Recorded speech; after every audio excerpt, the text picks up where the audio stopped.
Bismillahirrahmanirrahim. Assalamualaikum warahmatullahi wabarakatuh. Alhamdulillahi wahdah. Wassalatu wassalamu ala man la nabiyya ba'dah. Wa ala alihi wa sahbihi wa man ittaba'a hudah ila yaumil qiyamah. Amma ba'd. Kita panjatkan puja dan syukur kehadirat Allah Subhanahu wa taala. Pada kesempatan pagi menjelang siang yang berbahagia kali ini, kita kembali diberi kekuatan, kesehatan, hidayah serta taufik dari Allah Jalla wa Ala. Sehingga kita bisa kembali menghadiri salah satu di antara taman surga Allah Azza wa Jalla di muka bumi. Kita berharap semoga Allah Subhanahu wa taala berkenan untuk melimpahkan kepada kita semuanya ilmu yang bermanfaat sehingga bisa kita amalkan sebagai bekal untuk menghadap kepada Allah Jalla wa Ala. Allahumma amin. Salawat dan salam semoga senantiasa tercurahkan kepada junjungan kita Nabi Agung Muhammad sallallahu alaihi wasallam, kepada keluarganya, sahabatnya dan umatnya yang setia mengikuti tuntunannya hingga akhir nanti. Para hadirin dan hadirat sekalian dan juga segenap pendengar serta pemirsa rahimani wa rahimakumullah. Tema yang akan kita bahas tadi sudah disampaikan oleh pembawa acara. Apa temanya? Buah jatuh tak jauh dari pohonnya. Ini ilmu pertanian atau pendidikan anak ini? Hah? Pendidikan anak. Apa itu metafor? Metafor itu perumpamaan. Ya.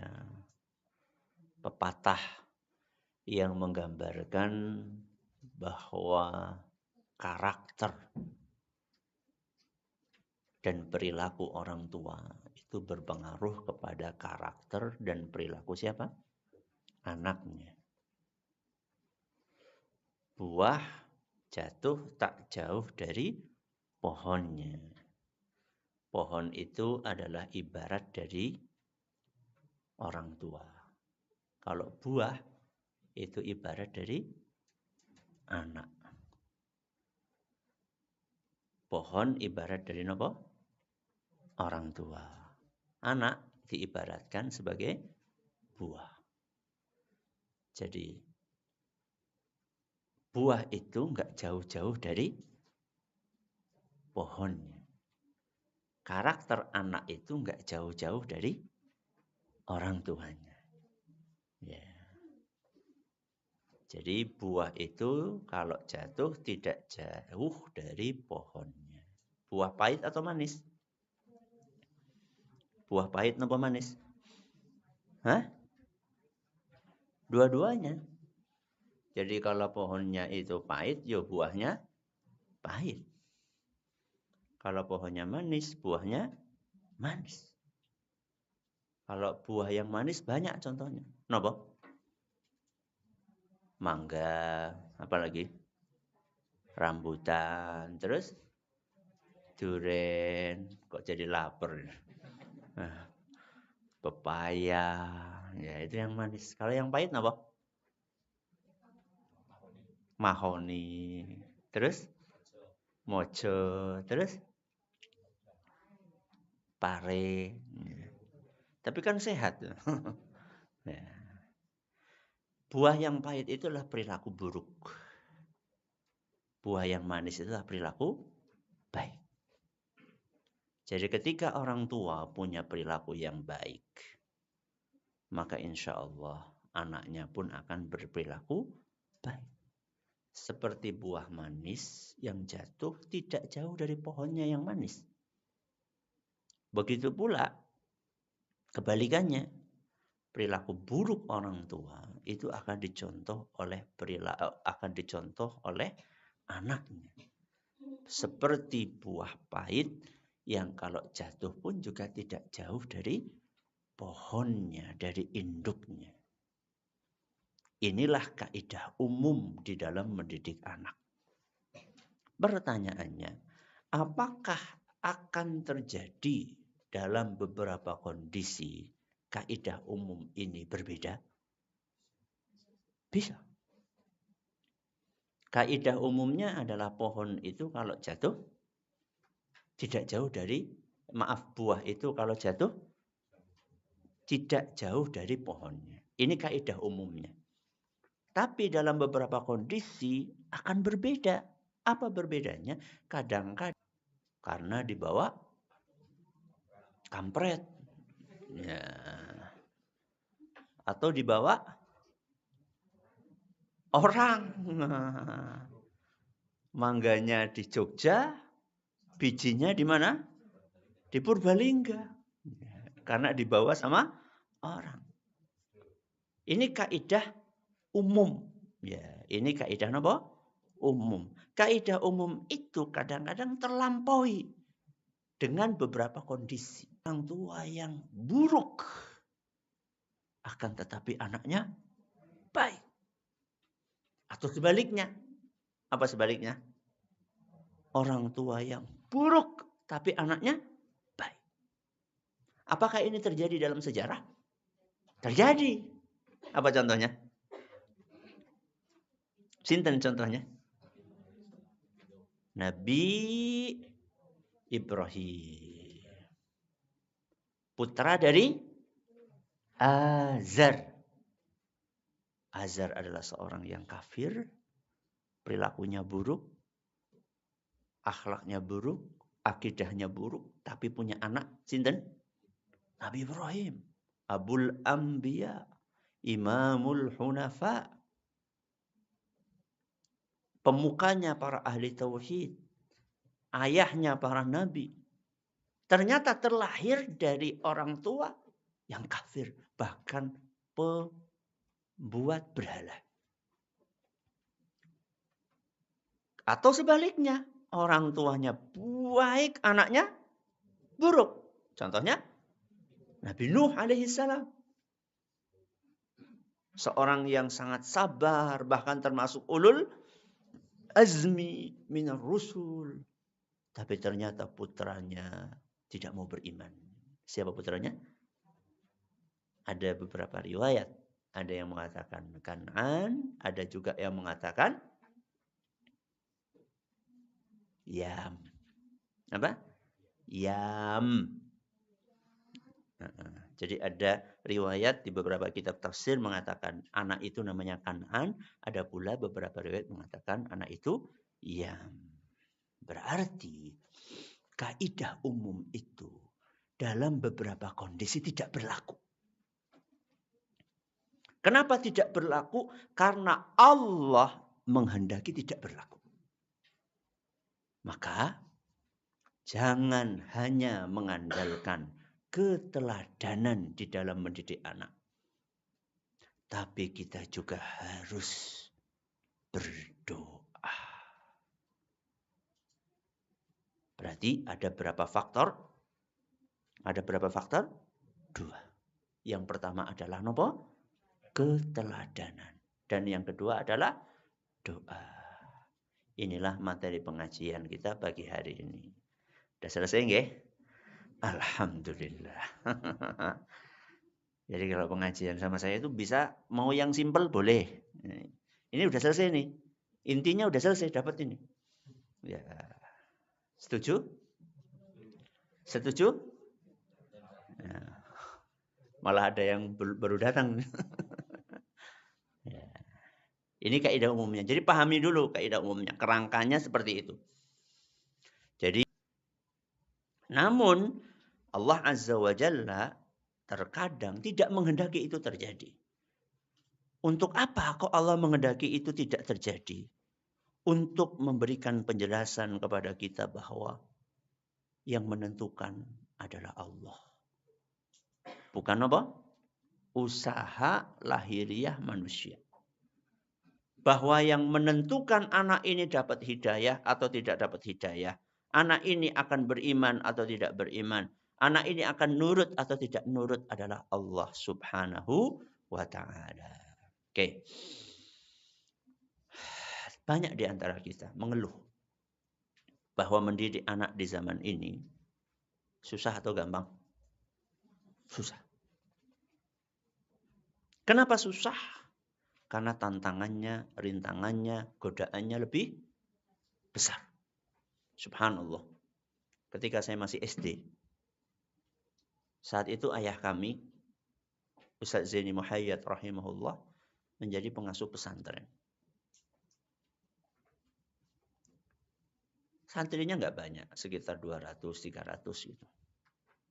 Di sebuah lembaga pendidikan pesantren di Banyumas. Karena setiap hari kami tinggal di lingkungan pesantren, sehingga kami bisa melihat bagaimana bermacam-macamnya tingkahnya siapa? Santri. Terutama yang paling berkesan itu ketika ketemu sama santri yang nakalepol, bandelepol. Dan itu sering diceritakan sama ayah kami.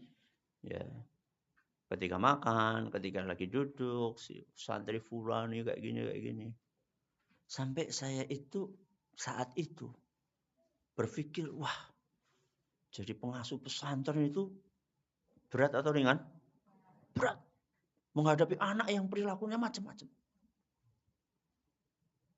Suatu saat beliau berkata kepada kami, Le, nanti ketika kamu besar, tantangan yang akan kamu hadapi itu lebih berat daripada tantangan yang Abi hadapi hari ini. Wah, tambah ngeri tuh. Sekarang aja udah apa? Berat.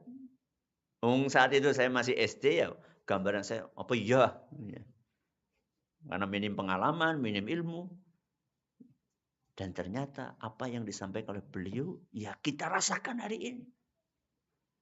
Betapa beratnya mendidik anak dengan rintangan, godaan yang jauh lebih kompleks dibandingkan rintangan dan godaan di zaman dulu. Kalau zaman dulu, orang paling, anak itu paling tergoda main game bot. Game bot, betul. Ngertos Bu, game bot. Itu yang bukan pakai HP, pakai apa namanya? Yang cuma tung gitu. Tembak-tembakan gitu.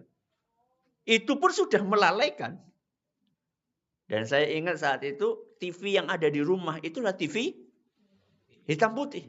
Dan siarannya cuma satu. Apa itu? TVRI. Ya. Itu pun ketika itu kan pakai ini loh, apa namanya? Antena yang kayak gini nih, yang kayak tusuk sate itu. Ya. Itu ketika rusak, kan gemresek itu sudah hitam putih, gemresek pula. Kami bilang sama ayah kami rahimahullah, Mbok diganti, diperbaiki. Enggak lah, enggak usah. Abi itu lagi mendidik santri.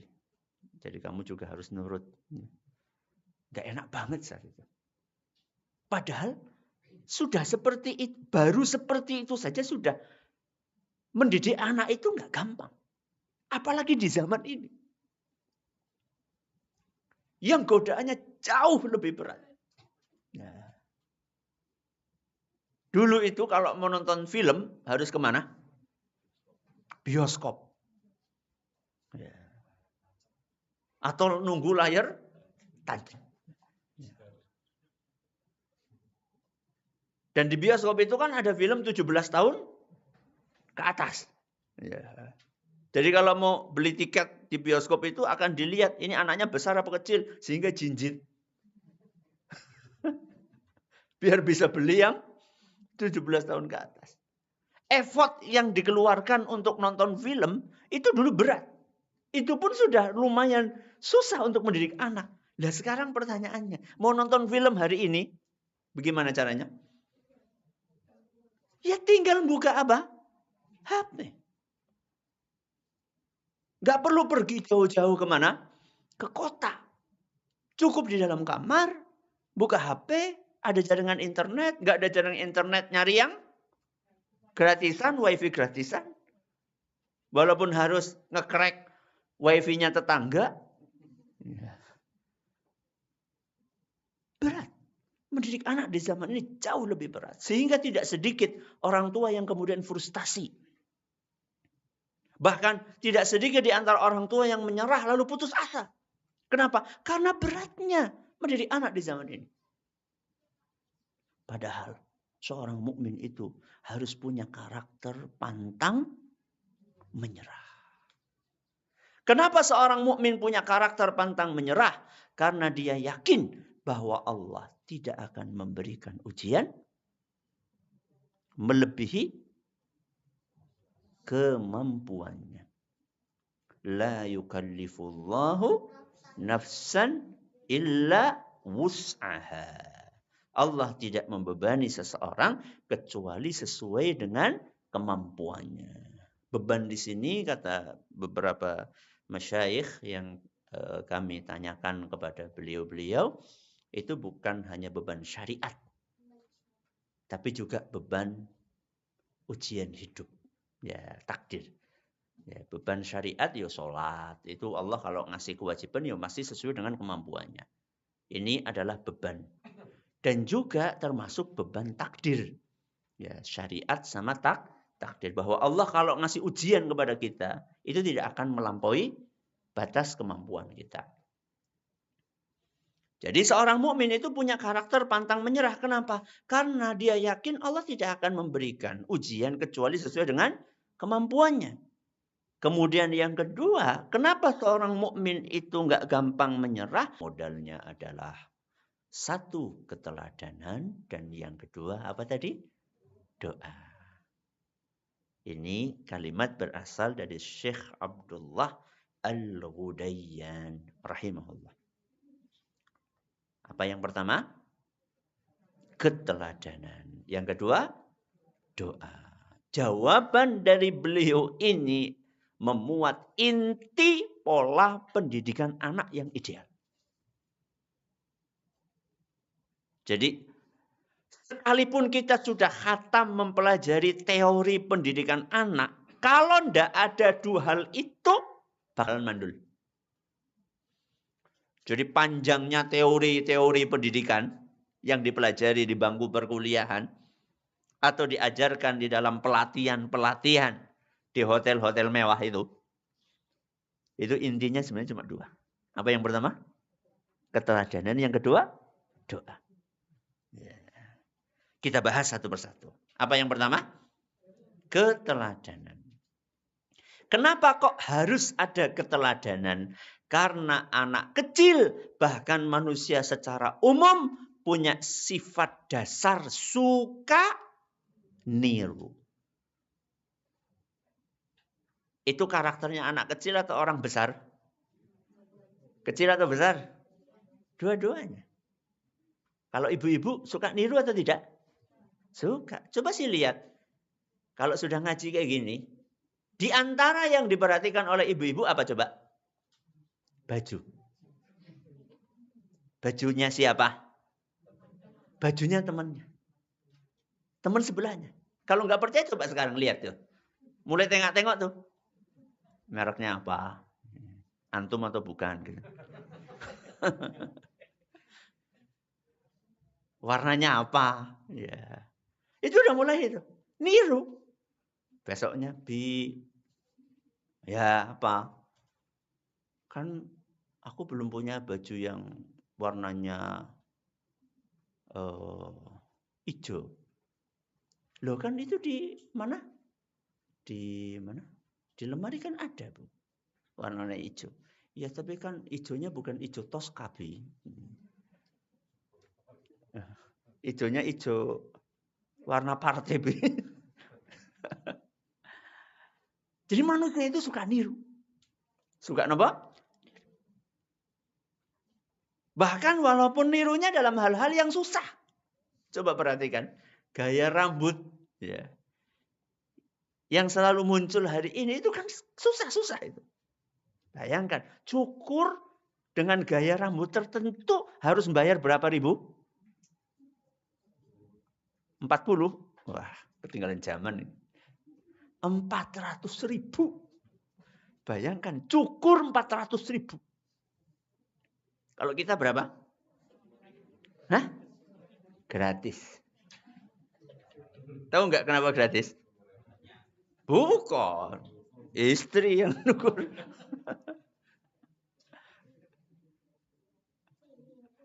Jadi paling enak itu cukur sama istri, terus pakai mesin itu yang krek-krek itu. Nomor pinten bi? Nomor 4. Seret, seret, seret, seret, seret, 5 menit selesai. Enak. Tapi kalau cukur yang 400.000, wah lama. Terus juga modelnya, ini saya pengennya kayak gini nih, bawa HP ini ya. Saya pengennya model kayak gini. Laung artis kok mau disamakan kayak jenengan, wajahnya juga udah beda, warna kulitnya juga udah beda, jenis rambutnya juga udah beda. Makso. Ya. Terus susah pula. Di sini ada jalan tol Kutu. Ya. Tahu jalan tol Kutu? Ya itu ada street gitu ya. Itu kan repot, itu lama itu bikinnya. Wong Kutu kok dikasih jalan tol. Kutu kan harusnya dibasmi. Ya. Manusia itu punya sifat dasar apa? Meniru. Walaupun sudah dewasa.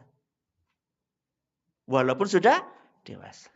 Padahal orang itu semakin dewasa, akalnya semakin matang. Mestinya kalau akalnya semakin matang, dia nirunya itu nggak asal niru. Apalagi anak kecil. Kalau orang dewasa saja yang akalnya semakin matang dan sempurna, gampang niru. Apalagi anak kecil, tentu dia akan niru. Dan sesuatu yang ditiru yang terdekat adalah siapa? Orang tua. Makanya kalau ada perubahan apa-apa dari anak, yang paling bertanggung jawab siapa? Orang tua. Itulah hadis yang sering kita dengar. Kullu mauludin yuladu alal fitrah fa'abawahu yuhawwidanihi au yunassiranihi au yumajjisanihi. Setiap bayi terlahir dalam keadaan fitrah. Yang akan mengubah fitrah itu siapa? Orang tuanya.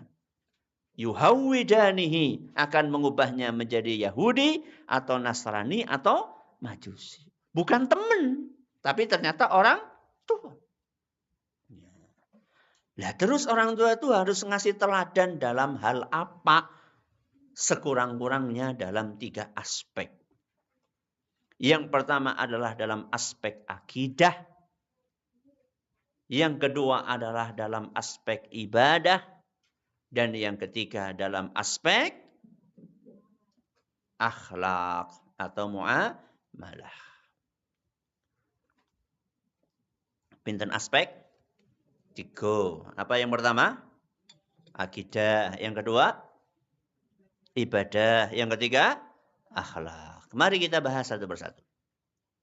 Keteladanan dalam aspek akidah. Ini dicontohkan oleh Nabi kita Muhammad sallallahu alaihi wasallam di dalam mendidik anak-anak di zaman beliau. Salah satunya adalah sebuah riwayat yang ada dalam Sahih Bukhari, namun redaksi yang saya bacakan adalah redaksinya Imam Ahmad. Dan riwayat ini dilihat sahih oleh Imam Ibn Hibban, Imam Al-Hakim, Imam Al-Zahabi, dan Syekh Al-Albani. Yaitu ketika Rasulullah SAW mendoakan kedua cucu beliau. Sinten? Hasan dan Husain.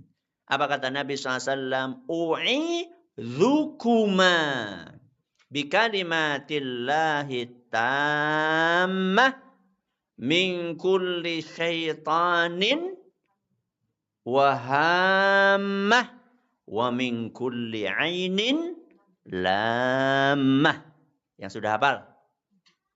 Saya kasih hadiah. Hah? Umahat. Ada yang sudah hafal?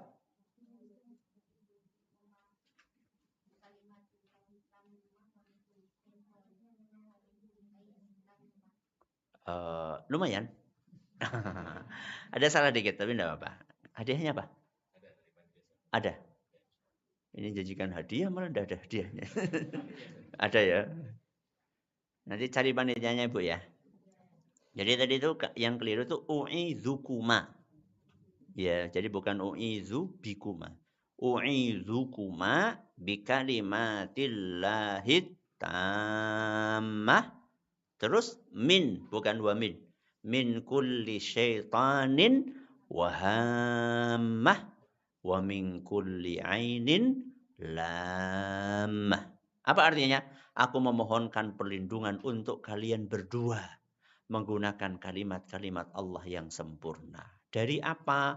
Dari setiap setan dan binatang berbisa serta pandangan mata yang jahat. Ain. Ya. Jadi di sini Nabi SAW secara tidak langsung lagi mengajari akidah.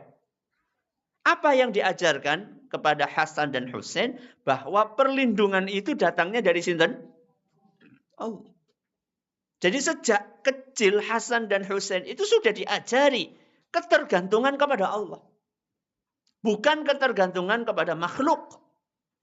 Coba bandingkan dengan sebagian orang tua yang sejak kecil anaknya sudah dipakaikan jimat. Ya, coba bandingkan antara pola pendidikan sebagian orang tua di zaman ini dengan pola pendidikan Rasulullah SAW dalam mendidik cucunya Hasan dan Husain. Sejak kecil sudah diajari akidah.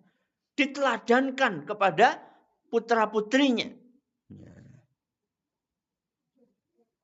Makanya Ibnu Abbas semalam kita ajarkan, diajari sama Rasulullah SAW apa? Idza sa'alta fas'alillah wa idza sta'anta fasta'in billah. Apa artinya? Idza sa'alta fas'alillah.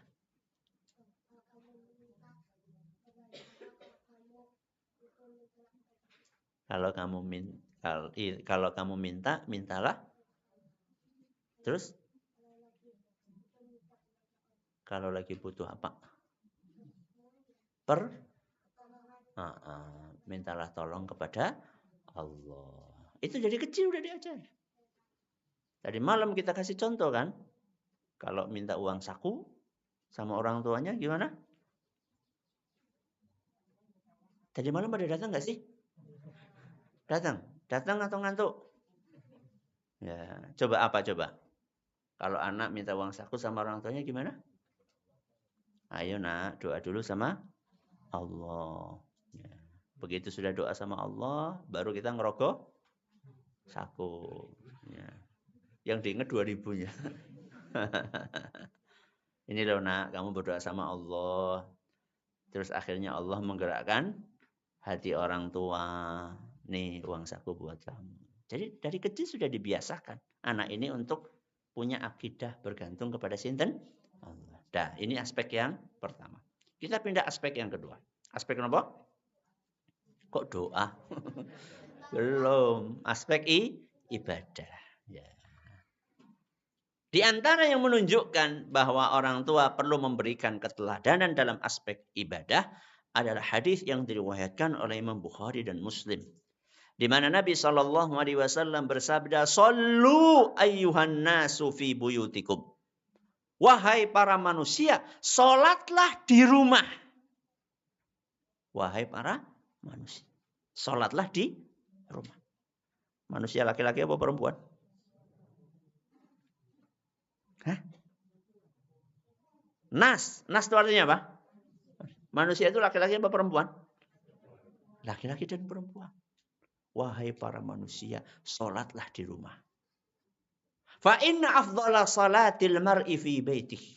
Sesungguhnya salat yang dilakukan seseorang yang paling afdol adalah salat yang dilakukan di rumah. Alhamdulillah. Belum selesai hadisnya. Illa salatal maktubah. Kecuali salat wajib. Berarti laki-laki maupun perempuan bagusnya salat sunnahnya di mana? Di rumah. Pertanyaannya adalah kenapa? Bagus. Yang pertama adalah urusan keikhlasan. Kalau dilakukan di rumah jarang yang ngelihat. Yang kedua adalah keteladanan. Sehingga anak itu ketika ngelihat orang tuanya lagi ngapain? Sholat. Bangun-bangun. Jam berapa? Putrane jenengan bangunnya jam berapa, Bu?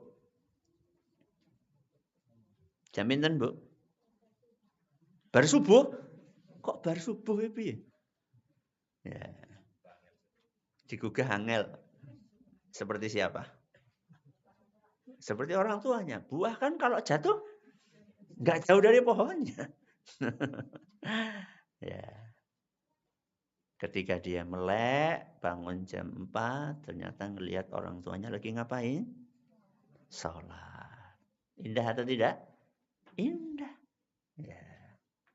Urusan sholat. Nanti siang-siang juga demikian. Ya, waktu duha pun juga demikian. Ya. Kemudian pulang dari zuhur, sholat ba'diyah pun juga seperti itu. Sehingga setiap hari yang ditonton dan dilihat sama anak adalah orang tuanya yang sedang sholat. Akan dicontoh. Akan dicontoh.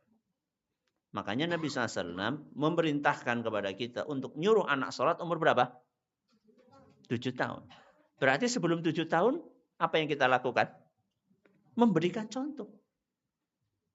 Sehingga ketika umur 7 tahun disuruh sholat, itu nggak terlalu susah. Kenapa? Karena selama 7 tahun, dia sudah ngelihat orang tuanya sholat. Itu kalau orang tuanya sholat. Ya masalahnya orang tuanya main gaple. Ya. Atau main HP. Atau main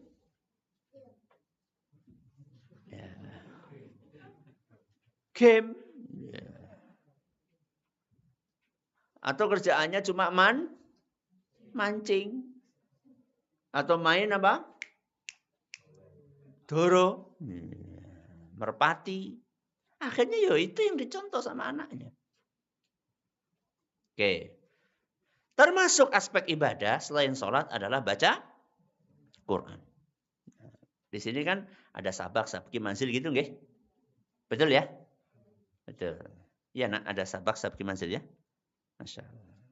Orang tuamu sabak, sabki, manzil enggak? Nah, disitulah ujiannya. Ya, disitulah ujiannya. Ya. Suka nih anak-anak nih pulang-pulang nyuruh sabak sabki, disuruh sabak sabki manzil sama bapaknya. Tapi udah belum. Nyontoni dong. Jadi nggak cuma nyuruh aja. Ya. Ayo nak, sudah berapa jus? Harusnya gantian. Umi sudah berapa jus? Nah, Umi itu nggak ada waktu nak untuk nambah hafalan. Loh kenapa sih Mi? Umi kan sibuk. Sibuk ngapain Mi? Sibuk masak, sibuk nyuci, sibuk nyapu. Terus habis itu ngapain Mi? Sibuk main HP. Mana keteladanannya? Mana keteladanannya? Makanya ada salah seorang ustadz ngasih kayak gini. Banyak orang tua hari ini mengeluh. Kenapa anak-anak zaman generasi Gen Z atau kalau sekarang generasi Alpha itu susah untuk dinasehati.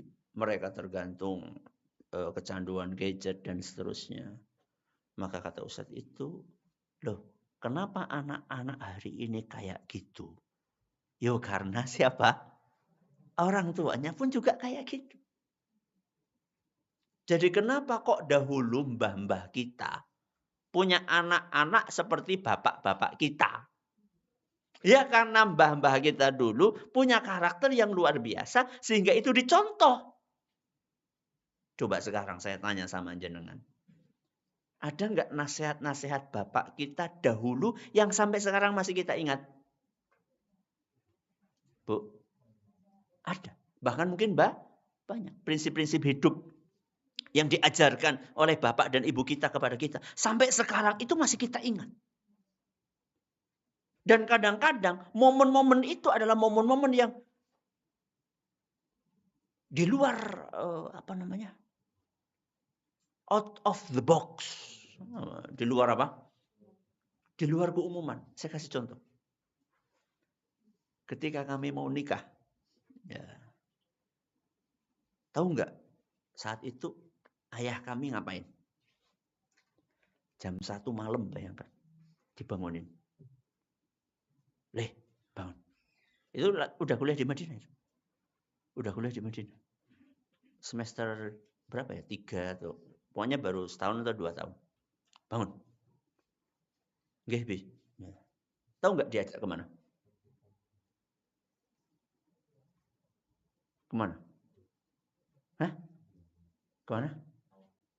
Sawah, bukan. Tahu nggak kemana kira-kira? Hah? Ke belakang rumah. Betul. Tahu nggak belakang rumah ada apa? Bukan. Ada kebun. Ada pepohonan, rindang. Malam-malam, gelap. Terus ada pohon tumbang di situ. Terus disuruh duduk di situ. Duduk. Kamu serius mau nikah? Iya, Be. Coba lihat belakangmu apa itu? Suruh lihat belakang. Rumah, Be. Rumah itu sudah siap untuk ditempati atau belum? Belum, Be. Nah, terus kamu mau nikah, mau tinggal di mana? Ikut Abi.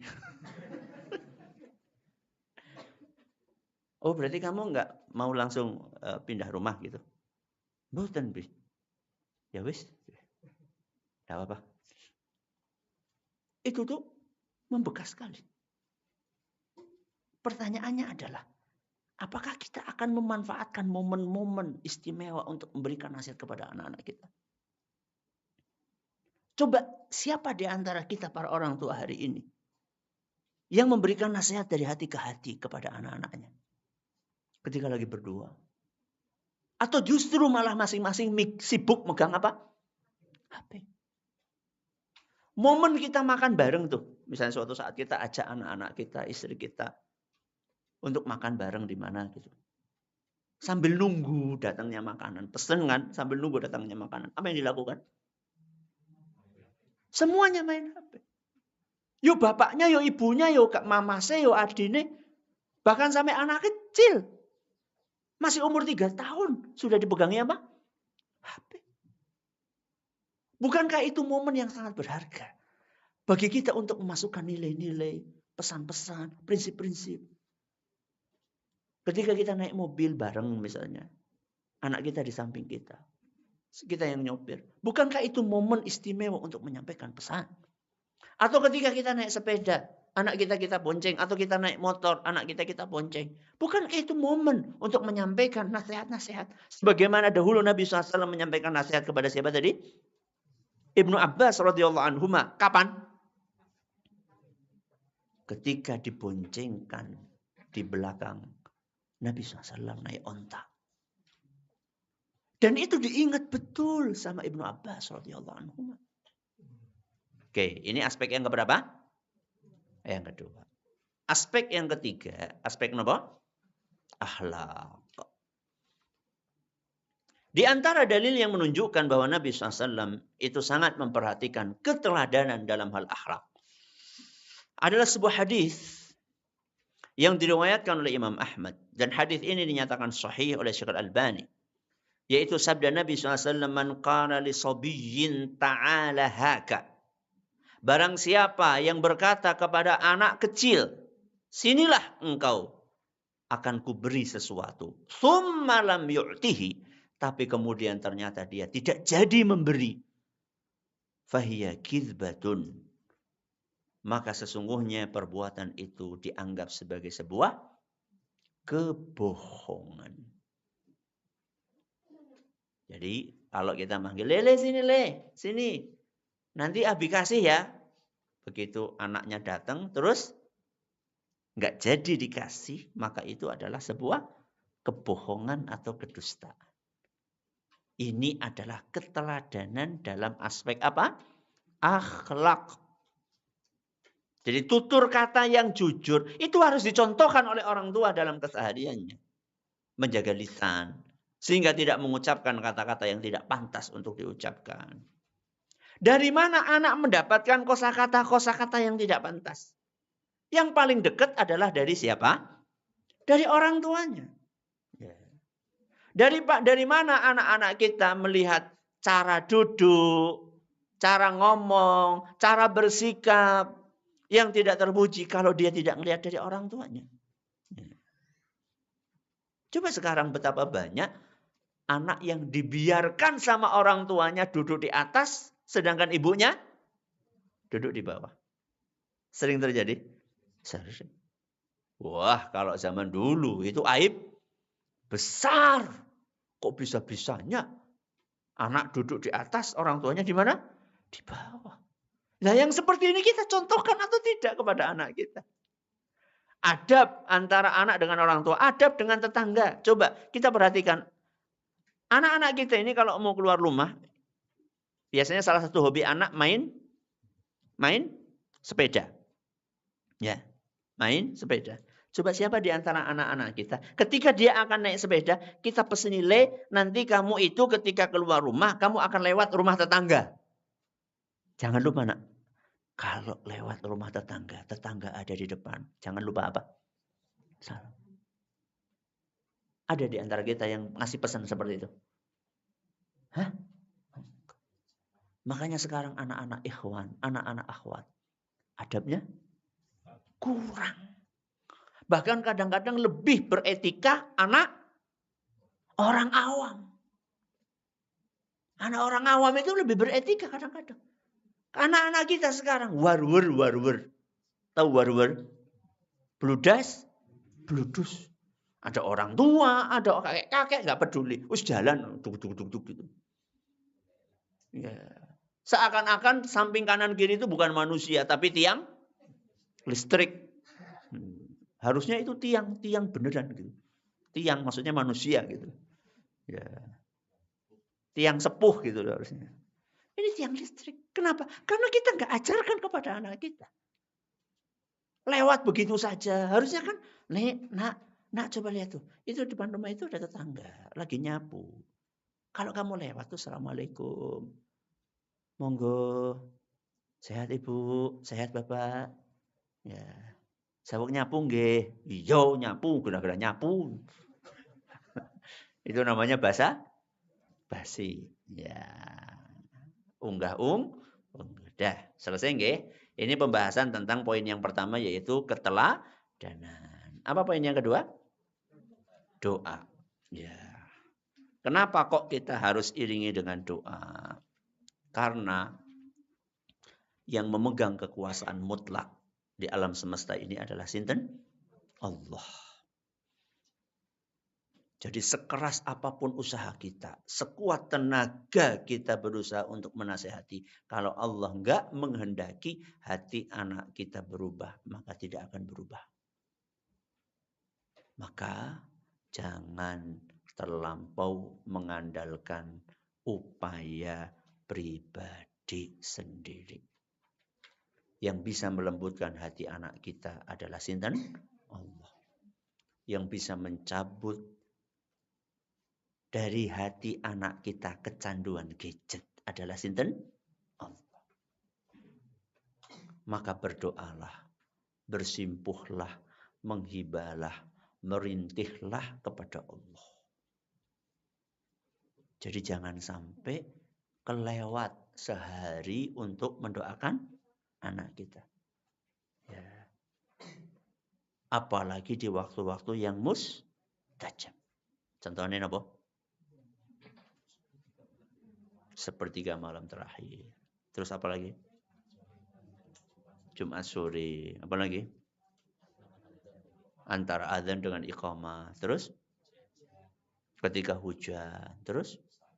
Ketika safar. Terus? Ketika sujud. Ya, coba bayangkan ya. Kita lagi safar, terus hujan, terus mampir di masjid, terus sholat. Wah, terus Jumat sore pula. Itu ada berapa faktor coba? Safar, terus apa tadi? Hujan, terus pas lagi sujud, pas Jumat, sore. Wah, itu luar biasa. Apalagi ditambah kita lagi ada masalah berat misalnya. Itu kondisi hati ya yang sedang merendah serendah-rendahnya hadapan Allah itu juga berpengaruh. Maka jangan pernah untuk melupakan Rabbi habli minas sholihin. Rabbana hablana min azwajina wa dzurriyyatina qurrata a'yun waj'alna lil muttaqina imama. Jangan pernah lupakan Rabbi ij'alni muqimas salati wa min dzurriyyati Rabbana wa taqabbal du'a. Ini materi kita hari ini. Semoga bermanfaat bagi kita semuanya. Terima kasih atas perhatiannya. Mohon atas segala kurangannya. Masih ada sisa waktu sedikit. Kalau ada pertanyaan, monggo.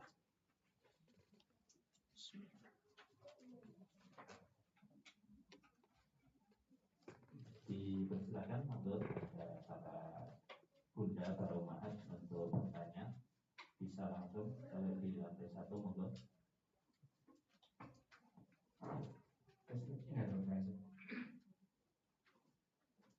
Bismillahirrahmanirrahim. Assalamualaikum warahmatullahi wabarakatuh.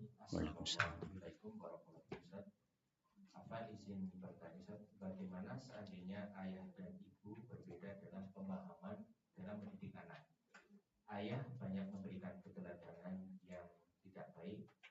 Apakah mendidik anak bisa hanya dari ibu saja? Si ayah punya sikap yang sulit untuk diberikan nasihat. Barakallahu fikum. Jazakallahu atas nasihat Ustaz. Terima kasih atas pertanyaannya.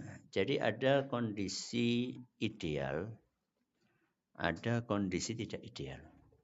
Ya, kalau kita berbicara tentang pola pendidikan anak, kondisi idealnya orang tua itu satu visi, satu misi. Itu kondisi ideal. Ya, itu kondisi ideal. Tapi ada beberapa kondisi yang tidak ideal. Ternyata yang pengen atau yang tergerak untuk mendidik dengan baik hanya salah satu. Cuma bapaknya tok, ibunya tidak. Atau kebalikannya. Apa kebalikannya? Ibunya tok, bapaknya tidak. Ya. Nah, kalau kita berbicara tentang kondisi ideal, maka seharusnya si bapak yang tadi itu perilakunya kurang baik, harusnya dia memperbaiki diri. Itu kondisi idealnya seperti itu. Maka di sini peran dari istri sangat besar.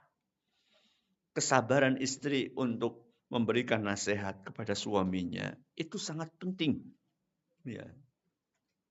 Dan dalam hal ini istri seharusnya berusaha untuk meragamkan cara di dalam menasihati suaminya. Tidak mesti nasihat itu harus diomongin secara lisan. Kadang-kadang nasihat itu bisa disampaikan lewat tulisan. Lewat apa? Tulisan. Tidak harus lisan, bisa pakai tulisan. Contohnya apa? Contohnya apa pakai tulisan? WA. Istri ngirim WA kepada siapa? Suami. Masa sih Ustaz satu rumah WA-WAan?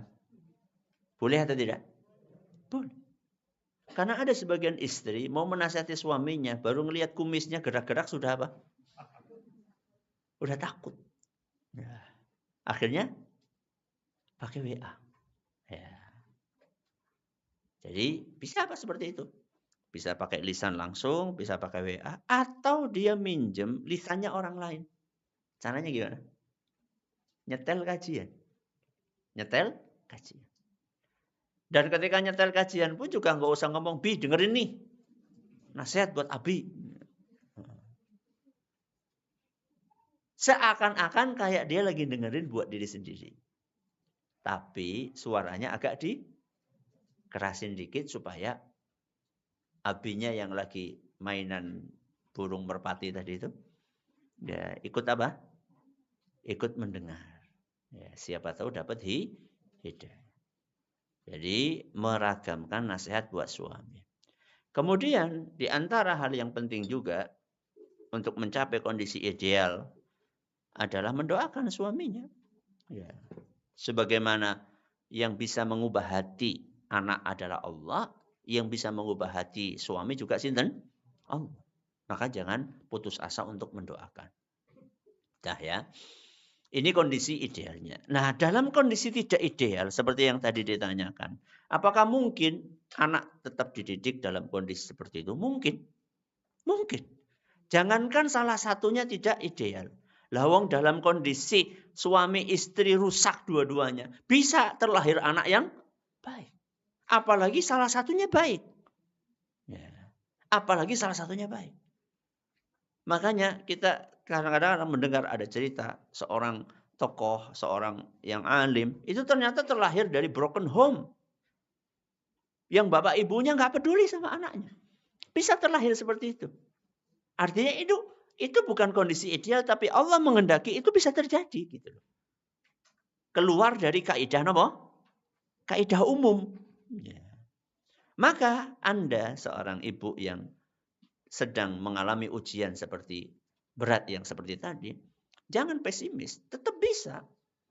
Nah, dalam kondisi kayak tadi itu, mungkin suatu saat anak akan bertanya, ibu ngajarin kayak gini, tapi bapak kayak gitu.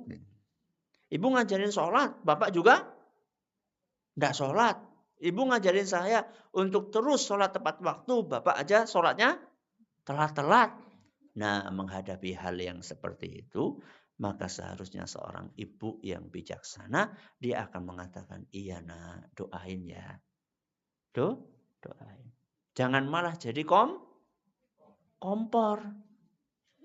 Iya, bapakmu emang kayak gitu dari dulu.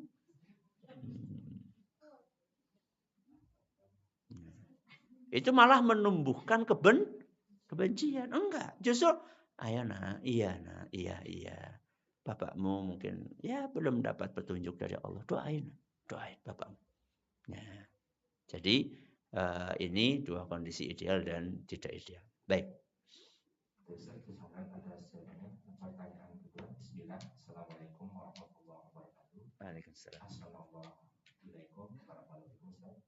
Di sini bertanya, bagaimana cara memperbaiki anak yang sudah terlanjur kita didik dengan Al-Quran, tapi hanya semata menghafal saja atau dominan menghafal saja, sebagaimana sekolah tahfidz sekarang, sehingga sekarang tumbuh sebagai hamba yang kurang bertakwa kepada Allah Subhanahu wa Ta'ala dan membuat hati kita miris karena lisan Al-Quran tapi tidak tercermin pada perbuatannya. Jazakumullah atas jawabannya. Pertama, Anda itu harus bersyukur kepada Allah. Kenapa? Karena dengan segala kekurangan anak Anda, tapi dia punya kelebihan yang tidak dimiliki oleh anak-anak di luar sana. Coba anak Anda sudah mulai menghafal Al-Quran. Coba lihat anak-anak SMP, anak-anak SMA. Menghafal apa? Hah? Nyanyian. Ya. Menghafal musik. Menghafal lirik lagu. Coba tanyakan kepada anak-anak SMA, SMP itu. Anak-anak STM. Berapa juz hafalan mereka? Ya. Juz 30 pun enggak. Bahkan Al-Fatihah pun kadang-kadang enggak hafal. Alhamdulillah anak jenengan itu sudah menghafal Al-Quran. Maka ini harus disyukuri. Oke. Terus masalahnya Ustadz, anak-anak kita ini terlalu fokus menghafal sehingga dia lupa untuk mengamalkan isi dari kandungan apa yang dia hafal tersebut. Maka bagaimana kita memperbaikinya? Memperbaikinya ya dengan mengajarkan nilai-nilai itu kepada anak kita. Dengan mengajarkan nilai-nilai itu kepada anak kita. Dan mengajarkan nilai-nilai itu jangan kesannya menyalahkan. Contoh kayak gini, contoh menyalahkan. Kamu sih apa gunanya ngapal Quran tapi sholatnya masih kayak gitu? Gak ada gunanya ngapal Quran. Wah, jangan. Ya, akhirnya anak bisa lebih parah lagi. Ya udah kalau kayak gitu. Kalau kayak gitu, sekalian aja nggak usah ngapalin Quran biar klop. Ya, naudzubillahi min dzalik. Jangan pola-pola seperti itu. Tapi polanya adalah pola-pola yang baik. Insyaallah, nah alhamdulillah kamu sudah punya hafalan Quran. Ayo kita amalin dikit-dikit. Ya seperti tadi aspeknya dari aspek apa? Pertama, akidah. Terus ibadah. Terus akhlak. Ya. Ambil ayat tentang akidah di dalam Al-Quran. Contoh, iyyaka na'budu wa iyyaka nasta'in. Contoh, ya. Iyyaka na'budu wa iyyaka nasta'in. Ajarkan, ayo nak, kita beribadah hanya kepada Allah. Ketika kita ada keperluan, mintalah kepada Allah. Ketika kamu lagi dibully sama teman kamu, minta tolonglah kepada siapa? Kepada Allah. Ketika kamu lagi menghadapi ujian, kamu kesulitan untuk menjawab pertanyaan, untuk murojaah, untuk mempersiapkan ujian tadi, ayo nak, minta tolong sama Allah. Jadi diajarin aspek akidah. Nanti pindah aspek ibadah juga demikian, aspek akhlak juga demikian. Jadi pertama Anda harus bersyukur, yang kedua ajarkan nilai Al-Quran secara bertahap. Ada aspek-aspek yang tadi kita sampaikan. Nah. Assalamualaikum warahmatullahi wabarakatuh. Waalaikumsalam. Assalamualaikum warahmatullahi wabarakatuh. Semoga Ustaz dan keluarga selalu dalam lindungan Allah Subhanahu wa taala. Ustaz izin bertanya, apakah doa perlindungan kepada anak tadi harus didoakan, harus diucapkan di depan anak secara langsung, ataukah tidak, Ustaz? Kalau memang anaknya ada di depan, ya di depannya. Kalau anaknya di pondok, ya nggak harus. Ya, masa anaknya harus pulang dulu sebelum? Ya. Cuman di sini kan kalimatnya u'idzukuma. Ini kalau berapa orang? 2. Kalau cuma 1, pinten? Ya tergantung. Laki-laki apa? Perempuan. Kalau laki-laki gimana? U'idzuka. Kalau perempuan? U'idzuki. Kalau anaknya 10? U'idzukum. Kalau 10 perempuan? U'idzukunna. U'idhukuma, 2, laki-laki maupun perempuan. Jadi itu kalau ada di depan kita, ya udah kita bacain aja seperti ini. Tapi kalau misalnya anaknya itu di pondok, ya kita bisa katakan u'idhuhu. Ya. Atau itu kalau laki-laki, kalau perempuan u'idhuha. Ya. Bi kalimatillahi tammah min kulli syaitanin wahammah wa min kulli ainin lammah. Ya. Baik, pertanyaan terakhir di kajian pagi ini. Assalamualaikum warahmatullahi wabarakatuh. Waalaikumsalam. Assalamualaikum warahmatullahi wabarakatuh. Izin bertanya, Ustaz. Saat kita lewat di depan orang, tidak boleh menuduh. Dilemanya saat orang tua atau orang yang lebih tua ada di depan kita, bagaimana sikap kita atau posisi jalan kita saat di depan mereka? Kalau tidak membungkuk, kesannya tidak sopan. Bedakan ya, kalau kita sekedar nunduk sampai bungkuk itu beda. Jadi kalau bungkuk itu posisinya kayak ruku. Tapi kalau kita nunduk, monggo, terus tangan kita gini, ini tuh tidak ada masalah. Ya. Jadi kita itu bungkuk kan tidak boleh. Tapi kalau mantuk, boleh. Atau tangannya diginiin, boleh. Tidak ada masalah. Kemudian, itu semua tadi itu bisa dilembutkan dengan kalimat, dengan ucapan. Ya, mungkin kita nggak sampai bungkuk, nggak sampai DP. Tapi dengan kalimat, nun sewu, tumut langkung, mohon maaf, ikut lewat, assalamualaikum, senyuman, itu akan membuat sesuatu yang tadi rasanya kayak nggak sopan, itu menjadi apa? Menjadi sopan. Ya. Jadi kita bisa untuk menggantikan hal-hal yang tadi kurang pas dalam pandangan agama, yaitu bungkuk mendekati ruku dengan cara kalimat yang halus, muka yang cerah, kemudian anggukan kepala, ya, dan juga tangan yang kita lendehkan atau apa gitu ya. Semoga bermanfaat. Ya, satu lagi. Assalamualaikum warahmatullahi wabarakatuh. Assalamualaikum warahmatullahi wabarakatuh. Pak Ustaz izin bertanya, dalam suatu kondisi marah, orang tua mengeluarkan satu kalimat yang tidak baik kepada anak. Kemudian suatu saat dia menyesal, khawatir apa yang diucapkan menjadi doa bagi anaknya, doa kejelekan.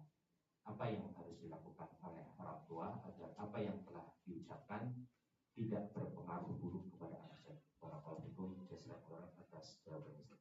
Yang pertama dia harus bertaubat kepada Allah, beristighfar kepada Allah, memohon ampun kepada Allah. Ini yang pertama. Karena efek buruk dari sebuah dosa itu bisa diminimalisir atau bahkan dihindari dengan istighfar dan bertaubat kepada Allah. Apa ayatnya? Wa ma kana Allahu liya'adzibahum wa anta fihim wa ma kana Allahu mu'adzibahum wa hum yastaghfirun. Jadi kalau kita senantiasa beristighfar, maka Allah tidak akan menyiksa. Ya, tidak akan mengadab. Ya, azab itu kan dampak buruk dosa. Itu yang pertama. Yang kedua adalah banyak-banyak mendoakan kebaikan sebagai tebusan. Sebagai apa? Tebusan. Banyak-banyak mendoakan kebaikan. Mudah-mudahan kalau doa buruknya cuma satu, doa baiknya apa? Banyak. Mudah-mudahan ini bisa mengalahkan doa buruk. Jadi, terima kasih atas perhatiannya, menurut segala kurangannya. Kita akhiri. Subhanakallahumma bihamdika asyhadu an la ilaha illa anta astaghfiruka wa atubu ilaik. Assalamualaikum warahmatullahi wabarakatuh. Waalaikumsalam warahmatullahi wabarakatuh.